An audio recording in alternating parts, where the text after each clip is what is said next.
You're probably wondering why I wanted to become OP in Elden Ring, and I'm about to tell you guys a great story. It all starts here.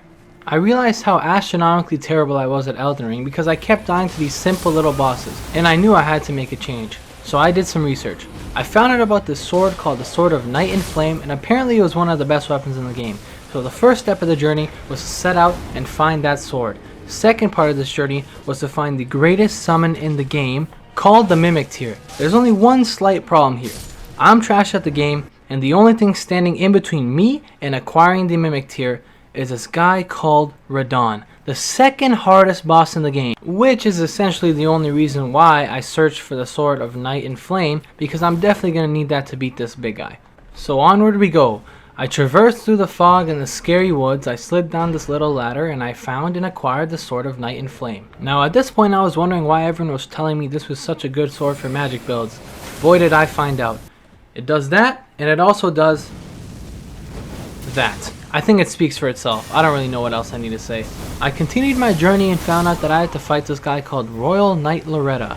This guy would grant me access to the Ranni questline. After I spoke to Ranni, the questline would be open, and I could then continue my journey to go and fight Radahn to ultimately obtain the Mimic Tier summon that I would need to finally become OP in Elden Ring and stop struggling. I'm sure you can tell this boss fight is going to be a very big problem for me because I'm struggling with these mini side bosses that apparently I was supposed to be at the start of the game. I was supposed to have this questline unlocked a long time ago. But I ultimately did beat him as we all expected. I got past this guy, and the next step is to go and speak to Ranni. I traversed my way up this castle and eventually met this so-called Ranni. She didn't really look how I expected, a little bit creepy to be honest, but that's besides the fact. Essentially what she told me is that I had to go and meet this wannabe Dana White who's setting up these fights. I have to take on this really big scary guy, the Radahn guy that we were talking about earlier on to the video, and then I could take her out on a date. Like I said before, she is a little creepy looking, but on this particular day my Elden Ring guy was feeling a little down bad. So you guys already know what we did. We went and we fought the bad guy. She's a lot worse than our main maiden, but an extra maiden never hurts, you know what I mean? Always gotta have your backup maidens. Not to mention the fact that we kinda do have to beat this guy to get the summon, which is the whole reason we started this whole journey. And onward I went. With my brand new shiny sword, I was on my way to go find Dana White. He was looking for a fight, and I was the contender. I was going to be the one to finally take down Radahn and become the champion in this weird festival ritual that they have. But first, there was one man that stood in my way. This weird wolf furry. And he told me the only way he would let me pass to go speak to Dana White was if I performed some special actions. Let's just say, I'm not really proud of what I did, but sometimes you gotta do what you gotta do to get your way in life. Bruh. I'm not necessarily proud of what I did, but at least I finally found Dana White. I spoke to him, I signed the contract, he said I could fight the most dangerous man in the world for 2 pennies and a ham sandwich, and I accepted the challenge. Before we begin, allow me to paint you the full picture.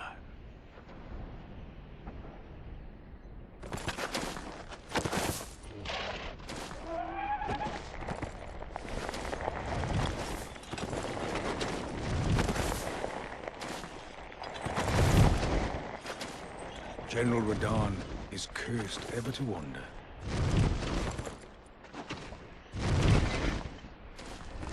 Eaten from the inside by Melania's scarlet rot, his wits are long gone.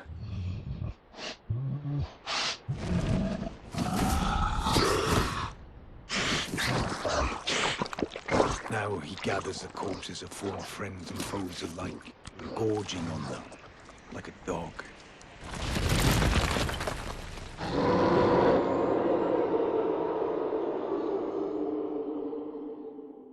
After hearing the story of Radahn, I was shaking in my boots, I'm not gonna lie.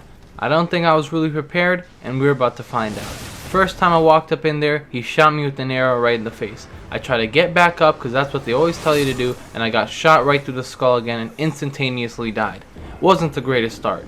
And just as we all expected, I died again, and again, and then I finally persevered and I found my way. I got him down to super low health, and I knew there's one thing I needed to do. Not die. And guess what I did? I died. Let's just say this boss fight wasn't really going my way. I'm genuinely telling you guys, I have tried this boss fight about 80 to 90 times until I finally beat it. If I had to estimate, genuinely 80 to 90 times until I beat it. You may be wondering, oh Ohms, why haven't you posted in about a month? You usually post every week. It's like a 7-day schedule since you started. Well, the reason why I haven't posted is because I've been working on this video losing my mind. Every single time I'd pick up this game, I'd pick up my PlayStation controller and I'd be like, oh my god, let's play some Elden Ring. I'm finally gonna beat Radon. This is the day. Guess what?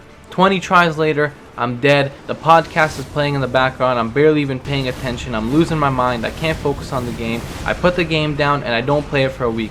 I come back a week later, I'm rusty, I die another 20 times. The next day I come back, I lose again, I put the game down for a week, and the cycle continued. It was a vicious cycle, you know. I was like an Elden Ring addict. They gotta put a warning on the back of this game. You know, this is dangerous. Kids shouldn't be playing this game. I almost lost my mind. Almost turned into FouseyTube out here. I had a manic episode. But regardless, we finally got the run, and as you can see, I was absolutely abusing my sword, obliterating this man. It does about 1,000 damage every single time. As you can see, at the halfway stage, he team rockets up into the sky. He launches back down like a nuclear bomb, blows up the whole world, and then he comes back with these meteoroids from the sky. Absolutely terrifying. I've died to those meteors about 50 times, not even joking. But finally, we got him down to a speck of health. Once again, this was the big moment. Can I do it, or will I have the same result? I drank my little magic flask. I tried to hit him right here. I missed. I was panicking, I'm not gonna lie. I took the risk. I sent it. I hit him in his legs. I hopped on my horse and I got out there. I was gonna hit him with a little magic, with my little spear or whatever, my little magic wand. But no, the Okina lady or whoever, man, you know, 2023, I can't really judge genders, you know what I mean? I don't know what's going on. Okina finally killed him. Shout out to those little summons. They absolutely were useless. They did like quite literally maybe a sword hit of damage collectively. But I'm gonna let you guys watch the final cutscene. This is what happens when you finally beat this annoying Radon.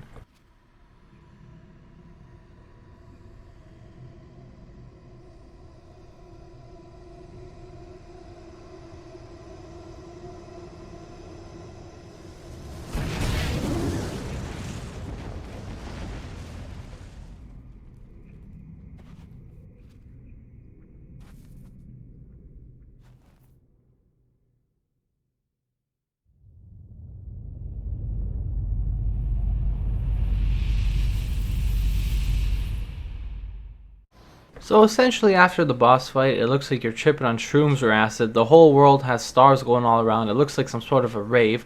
But looky here. After the boss fight, the furry spawns again. And guess what he wanted me to do? Those special actions again.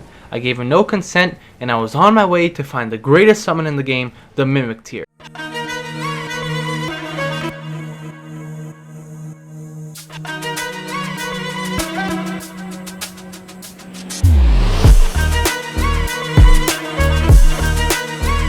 Alright, enough of that weird music. You guys get the point. Essentially now, it's me versus me. You know what they say, the biggest and hardest battle in life is you versus yourself. So that's exactly what's about to go down. I'm fighting the Mimic Tier, which is essentially just you and another person. I guess that's how it works, something like that. And that's what the summon does. Essentially, the reason why it's the best summon in the game is because whatever weapons that you hold and whatever, I guess, stats that you have, the Mimic also mimics those stats. It mimics yourself. So essentially in a boss fight, your OP weapons can be used 2 times because the Mimic will be doing the exact same things that you do. Kind of something like that. It's obviously not going to copy everything that you do, but it does give you the ability to have a Mimic that uses the same weapons as you, which is quite overpowered if you ask me, and will definitely be helpful on this journey of beating the game. Now throughout this journey we've had a lot of ups and downs, but this is the end of a long road. We've had a lot of hardships, we've had good times, and we've had plenty of bad. This is the last step. There's this weird lady doing a demonic ritual in front of this weird box. I don't know what she was on, I don't know what she was trying to do. I walked my way to the corner of the room like Sneeko, watched for a second, decided I was over that, stabbed her in the back, took her out, and I went to what I needed most. The box. You may be wondering, what's in the box? You guessed it. It's the Mimic Tier. We finally got the greatest summon in the game. And that is the story of how I became overpowered in Elden Ring. Ladies and gentlemen, I really hope that you enjoyed this story. I really hope that you enjoyed this video. If you did, make sure to like, comment, and subscribe. It really means a lot to me. I love you all. Thank you again for watching. New video will be out soon.